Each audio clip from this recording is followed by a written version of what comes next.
तो हाँ जी, देखो जी, आपका नाम है भावना और ये आपकी जन्म कुंडली का चार्ट है। कुंडली आपकी बनी है मीन लग्न की और आपकी जो राशि है वो बनी है कन्या राशि है।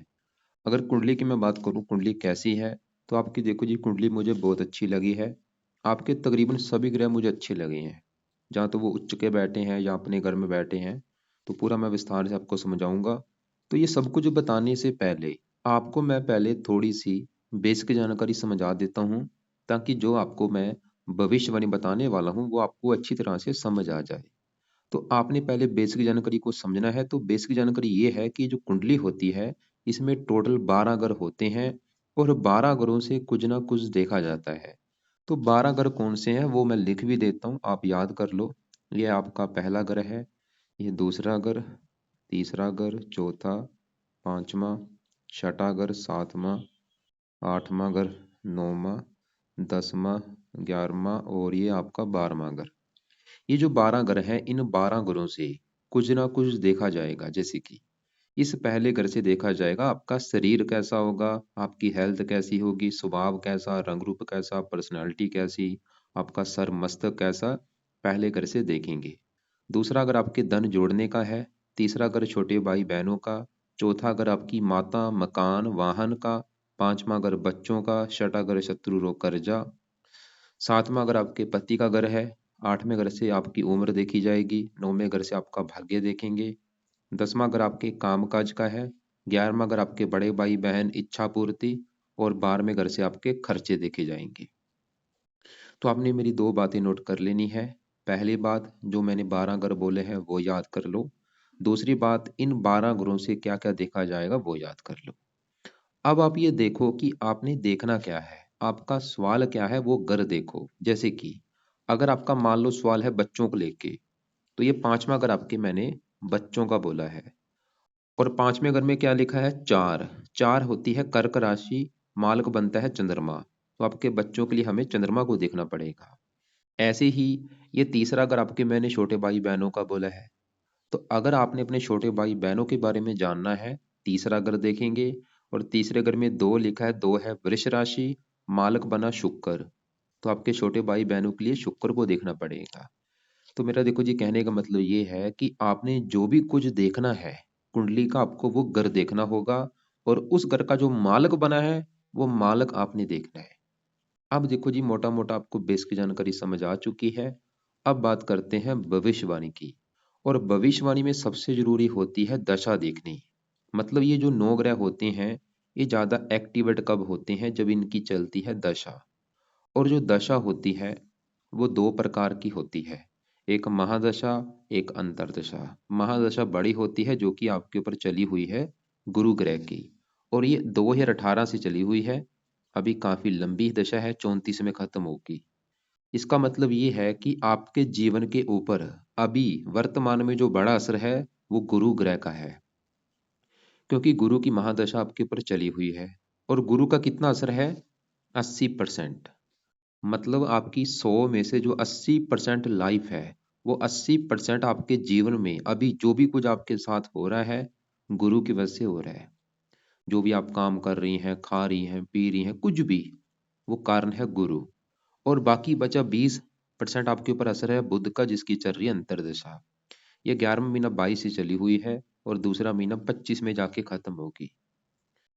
तो देखो जी, मेरा कहने का मतलब ये है कि आपके जीवन में, आपकी लाइफ में जो भी कुछ आपके साथ हो रहा है, इन दो ग्रहों की वजह से हो रहा है। खासकर गुरु का देखो जी बड़ा असर है 80%, और बुध का है सिर्फ 20% असर।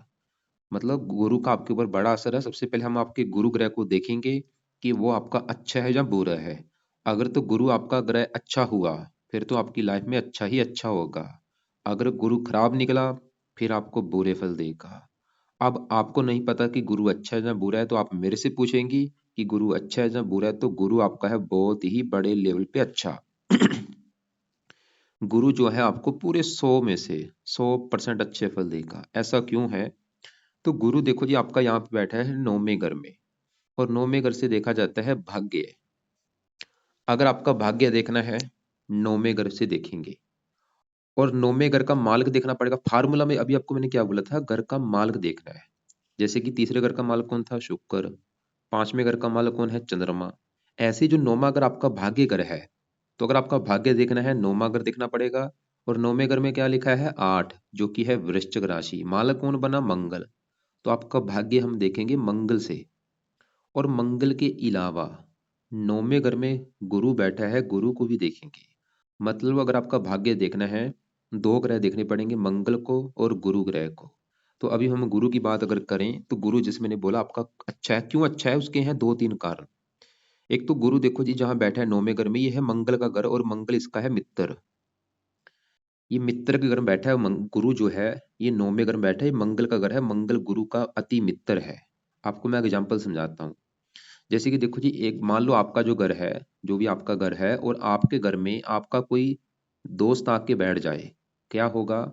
जो आपका दोस्त है वो आपके घर में अगर बैठा होगा, घर का कोई नुकसान नहीं करेगा, बल्कि घर का अच्छा करेगा, क्योंकि वो आपका देखो जी मित्र है, आपके घर में मेहमान बन के आया है। वही काम यहाँ पे गुरु करेगा। गुरु क्यों अच्छा है? क्योंकि वो जहाँ बैठा है 9वें घर में, मंगल का घर है, जो कि गुरु का मित्र है। और वैसे भी 9वें घर में गुरु अच्छे फल देता है। अब सवाल है कि गुरु अच्छे फल देगा क्या? गुरु के अपनी इस कुंडली में दो घर हैं। एक तो गुरु आपके इस घर का मालक है, पहले घर का, और ये 10वें घर का मालक है। पहला घर 10वां घर दोनों घर है गुरु के। देखो जी, पहला घर जो है, मैंने बोला था पहला घर आपका शरीर है, आपकी सेहत, स्वभाव, रंग रूप, पर्सनैलिटी, पहले घर से। और पहले घर में 12 लिखा है, मालक बना गुरु। तो अगर आपकी हेल्थ देखनी है, स्वभाव देखना है, रंग रूप देखना है, पर्सनैलिटी देखनी है, वो गुरु से देखेंगे। और गुरु का कहाँ बैठा है? 9वें घर में अच्छी जगह बैठा है। और गुरु 5वीं दृष्टि से पहले घर को देखेगा भी। गुरु ये दिखा रहा है आपकी हेल्थ बहुत अच्छी होगी, आपकी पर्सनैलिटी बहुत अच्छी होगी, आपका स्वभाव अच्छा होगा, रंग रूप अच्छा होगा। और गुरु धर्म का कारक है, 9वां घर धर्म का भी है। ये गुरु आपको धार्मिक भी बनाएगा। और आप चाहे नोट कर लेना, जब से ये गुरु की दशा चली होगी, आप धार्मिक कामों में आपकी रुचि ज्यादा होगी। आपको धार्मिक बना देगा, परोपकारी बना देगा, दानी बना देगा, भगवान पर बहुत ज्यादा विश्वास होगा। और ये आपको भाग्यशाली भी बनाएगा, क्योंकि कहाँ बैठा है गुरु? भाग्य घर में। आपका भाग्य आपका कदम कदम पर साथ देगा। शरीर चलागा भाग्य घर में, आपको भाग्यशाली बनाएगा। और ये विदेश का भी घर है, ये विदेश लेके भी जाता है। मतलब जन्मभूमि से आपको दूर भी जाना पड़ेगा, जहाँ पे आपका जन्म हुआ है उस जन्म भूमि को छोड़ना भी पड़ेगा। और आपको फायदा भी होगा, जितना जन्मभूमि से दूर जाएंगे उतना ही आपकी किस्मत भी चमकेगी। गुरु ये दिखा रहा है। और गुरु जैसे ही 10वें घर का भी मालक है, 10वें घर में 9 लिखा है, 9 है धनु राशि, मालक गुरु। और 10वां घर है आपके काम काज का। ये आपको काम काज का भी सुख अच्छा देगा, नौकरी कारोबार का सुख अच्छा है, सरकार का सुख अच्छा है। इसकी तीन दृष्टियां होती, 5वीं दृष्टि पहले घर के ऊपर, जो कि गुरु का अपना घर है, पहले घर का अच्छा करेगा। और तीसरे घर को देखेगा 7वीं दृष्टि से, और 9वीं दृष्टि पड़ेगी 5वें घर के ऊपर, यहाँ पे उच्च राशि। 5वां घर अच्छा कर देगा, संतान का सुख अच्छा दे देगा आपको, पढ़ा लिखा बना देगा, पुत्र के योग बना देगा, हजारों अच्छे फल देगा ये। जो इसकी दशा भी चली है, इसमें हजारों अच्छे फल। हेल्थ अच्छी रहेगी, स्वभाव, रंग रूप, पर्सनैलिटी अच्छी, काम काज के लिए अच्छा, संतान के लिए अच्छा। और आप चाहे नोट कर भी लेना कि भाई जब से ये दशा चली है, आपके साथ अच्छा ही अच्छा हो रहा होगा। एक और बात, ये जो अच्छे फल है, समझ लो आपके जो अच्छे फल है गुरु की इतने हैं। अगर आप चाहती हैं जो अच्छे फल है वो और बढ़ जाए, कई गुना बढ़ जाए, अगर इसके अच्छे फलों को आप 3 गुना अधिक बढ़ाना चाहती हैं, तो 2-3 उपाय आप करो। पहला उपाय, गुरु ग्रह का सुबह के टाइम रोजाना मंत्र जाप किया करो। कम से कम देखो जी, ये मंत्र आपने 2-3 माला करना ही करना है, जो कि है ओम ब्रह्म बृहस्पति नमः। गुरुवार से स्टार्ट करना संकल्प लेके। कैसे संकल्प लेना? आप ये बोलना कि हे गुरु देवता जी, मेरा नाम बामना है, जात ये है, गोत ये है मेरी, और आपकी मेरे पर चल रही है बड़ी महादशा। आज से आपका मैं मंत्र अब किया करूंगी, ताकि आपका अच्छा फल कई गुना बढ़े। तो इस प्रकार आप गुरु का रोजाना चाहे 2 माला कर लो, 3 कर लो, नहीं तो कम से कम 1 माला तो जरूर करो। ओम ब्रह्म बृहस्पति नमः, 4-5 मिनट आपके लगेंगे। दूसरा काम आपने जो गुरु का करना है, इसका पुखराज रत्न धारण कर लो, जो कि आपने लेफ्ट हैंड की इस पहली उंगली में धारण करना है। इस रत्न को आपने लेना अपने वजन के अनुसार।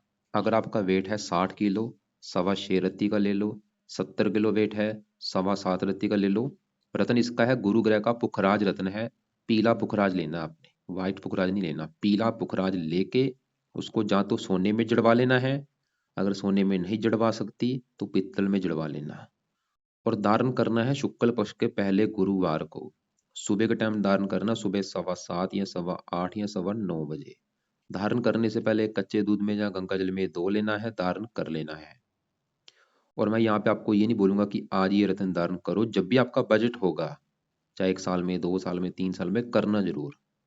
बाकी जो मंत्र है वो तो अभी गुरुवार से शुरू कर लेना। तीसरा उपाय वो है, आप पीले कपड़े ज्यादा पहना करो। अगर रोजाना आपको लगता है कि दिन में तो नहीं पहन सकती पीले कपड़े, तो रात को सोते समय पीले कपड़े ज्यादा यूज करो। तो 3 उपाय बोले हैं, रत्न दान करना है, मंत्र जाप करना है, और पीले कपड़े ज्यादा पहनने हैं। पीले रंग का दान नहीं करना। अब देखो जी, आगे बढ़ते हैं। हमने गुरु को देखा, वो आपका काफी अच्छा है, और ये लग्नेश भी है, पूरी कुंडली का मालक भी है, इसकी वजह से भी ज्यादा अच्छा है, योग कारक है।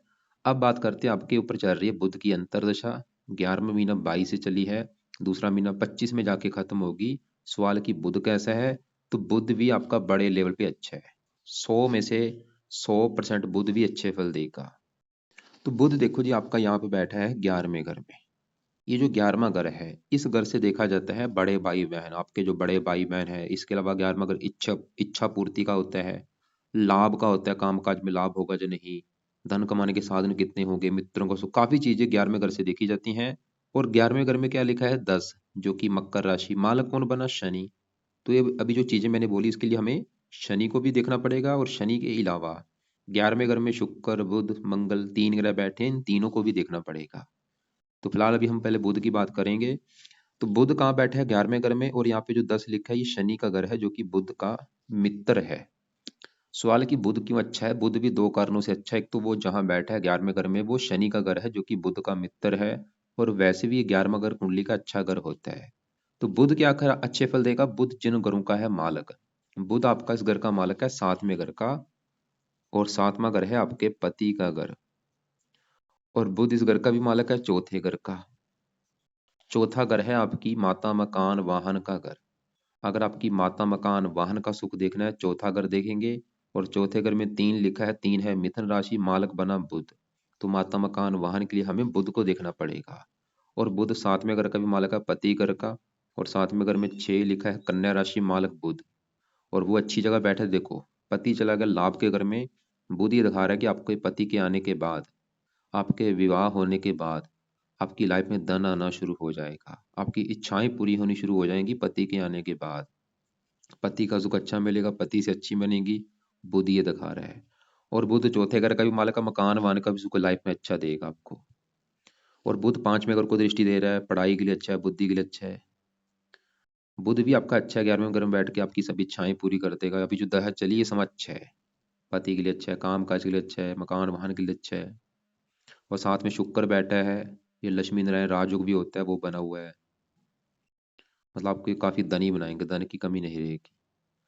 अब देखो जी, बुध के भी अगर आप चाहती हैं अच्छे फल कई गुना बढ़ जाए, इसका भी एक उपाय करो। सुबह के टाइम इसका भी कम से कम 1 माला मंत्र जाप कर लिया आप करो। और ये मंत्र है ओम बुम बुद्धाय नमः, 1 माला कम से कम जरूर करो। गुरु का भी मंत्र करते रहना जब तक गुरु की दशा है, 34 तक। बुध का भी आपने मंत्र करना है, कब तक, जब तक कि बुध की दशा है, दूसरा महीना 25 तक। खाली एक ही उपाय करना आपने बुध का, कि सुबह के टाइम रोजाना 1 माला कम से कम मंत्र जाप करना है। और ये मंत्र आप बुधवार से शुरू करना, संकल्प लेके। संकल्प कैसे लिया जाता है, मैं आपको अलग से एक वीडियो भेज दूंगा। अब देखो जी, आपके दूसरे ग्रहों को भी कवर कर लेते हैं। जैसे कि यहाँ पे 7वें घर में चंद्रमा बैठा है, इसकी अगर बात करें, तो चंद्रमा इस घर का मालक है, 5वें घर का। ये जो 5वां घर है, ये इस 5वें घर से देखो जी 3 चीजें देखी जाती हैं। 5वां घर आपके बच्चों का भी है, पढ़ाई का भी है, और आपकी बुद्धि का। और 5वें घर में 4 लिखा है, कर्क राशि, मालक बना चंद्रमा। तो बच्चों के लिए चंद्रमा को देखा जाएगा, पढ़ाई के लिए चंद्रमा को, और वो बैठा है 7वें घर में, पति घर में। चंद्रमा ये दिखा रहा है आपको बच्चों का सुख अच्छा मिलेगा, पढ़ा लिखा बना देगा, बुद्धिमान बना देगा। पति घर में बैठा है, पति का सुख अच्छा दे देगा आपको। और ये लगन को देख रहा है, लगन का भी अच्छा कर देगा, ये भी आपका अच्छा है। अब देखो जी, यहीं पे बुध के साथ शुक्र मंगल बैठे, इनकी भी बात कर लेते हैं। पहले मंगल की बात करूं, मंगल भी आपका बड़े लेवल पे अच्छा है। मंगल देखो जी, इस कुंडली में 2 घरों का है मालक। एक तो मंगल इस घर का मालक है, दूसरे घर का। और ये इस घर का भी मालक है, 9वें घर का। दूसरा घर और 9वां घर, ये दोनों घर हैं इस मंगल के, देखो दूसरा घर किसका है? धन जोड़ने का घर है, कि आप धन जोड़ेंगे कितना, दूसरे घर से देखेंगे। और दूसरे घर का जो मालक है, दूसरे घर में क्या लिखा है? एक। एक है मेष राशि, मालक बना मंगल। तो दूसरे घर का है मालक मंगल, तो धन जोड़ने के लिए दूसरे घर के मालक मंगल को देखना पड़ेगा। और मंगल इस घर का भी मालक है, नौवें घर का। नौवें घर से भाग्य देखा जाता है। नौवें घर में 8 लिखा है, वृश्चिक राशि, मालक बना मंगल। तो अगर आपका देखो जी भाग्य देखना है, मंगल से देखेंगे। धन जोड़ना देखना है, मंगल से देखेंगे। और वो कहाँ बैठा है? 11वें घर में। और 11वें घर में 10 लिखा है, 10 है मकर राशि, जो कि मंगल की है उच्च राशि। आपका जो मंगल है वो उच्च का बैठा है, जो कि एक बहुत बड़ी अच्छी बात होती है, क्योंकि जो ग्रह उच्च का होता है वो बहुत ही अच्छा होता है। तो धन का मालक देखो जो उच्च का बैठा है, भाग्यश भी आपका उच्च का बैठा है। और बैठा भी कहाँ पे है? 11वें घर में, लाभ के घर में। देखो धन चला गया लाभ के घर में, मंगल ये दिखा रहा है आपको महाधनी बना देगा, आपके पास धन की कमी नहीं रहेगी। क्योंकि जिसका भी मालिक, धन का मालिक उच्च का बैठा होता है, वो लोग धनी होते हैं। तो मंगल बैठा भी 11वें घर में, अच्छे घर में, योग बना है धन लाभ, धनी बना देगा। काफी धन जोड़ेंगे, काफी आपका बैंक बैलेंस होगा, धन कमाने के साधन कई होंगे। और मंगल भाग्यश भी है, आपको भाग्य में से आपकी लाइफ की सभी इच्छाएं पूरी होंगी, आपको भाग्यशाली बनाएगा। और मंगल की 3 दृष्टियां भी हैं। चौथी दृष्टि पड़ेगी इस दूसरे घर के ऊपर, अपने घर को देख भी रहा है चौथी दृष्टि से। तो धन के रिगार्डिंग मंगल बहुत अच्छे फल देगा, परिवार का सुख अच्छा।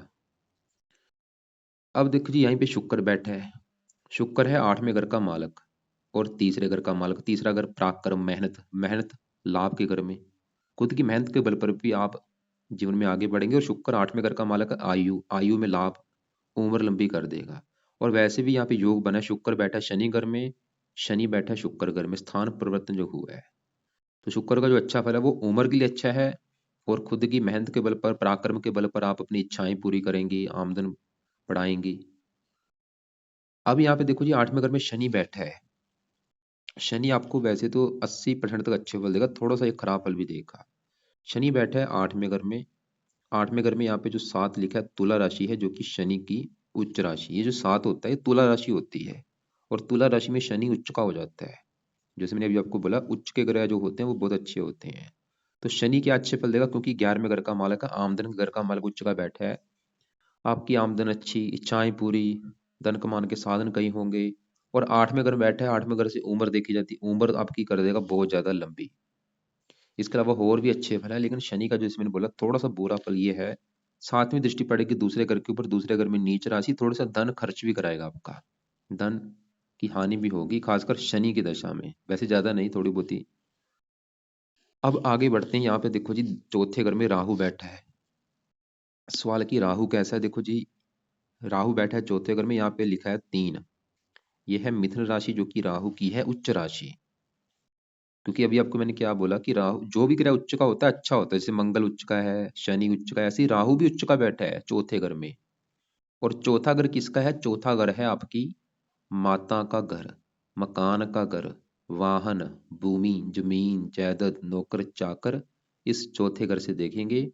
और चौथे घर का जो मालक था, यहाँ पे 3 लिखा है, वो मालक बुध है, वो अभी हम देख चुके हैं। वो तो ये दिखा रहा है कि भाई माता, मकान, वाहन का सुख अच्छा है।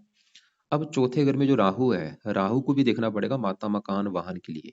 तो राहु भी चौथे घर में उच्च का है, तो वो भी ये दिखा रहा है कि आपको मकान, वाहन का सुख अच्छा मिलेगा लाइफ में। लेकिन एक नेगेटिव बात है, राहु क्योंकि देखो जी जब भी चौथे घर में, चाहे उच्च का भी क्यों ना हो, ये थोड़ा सा फिर भी चौथे घर को लेकर दिक्कतें पैदा कर देता है। जैसे कि चौथा घर माता का है, थोड़ी बहुत ही कोई ना कोई माता संबंधी दिक्कतें पैदा कर देगा, जैसे कि माता का बीमार होना आपकी का, या माता से आपकी कम बनना, या माता की लाइफ में कोई कष्ट आना। ऐसे ही चौथा घर है मकान का, मकान संबंधी भी दिक्कतें कोई ना कोई कई बार पैदा कर देता है। जैसे कि मकान में चोरी होना, या मकान में आग लगना, या मकान की दीवार गिरना, या मकान में वास्तु दोष होना, या मकान में सांपों का निकलना।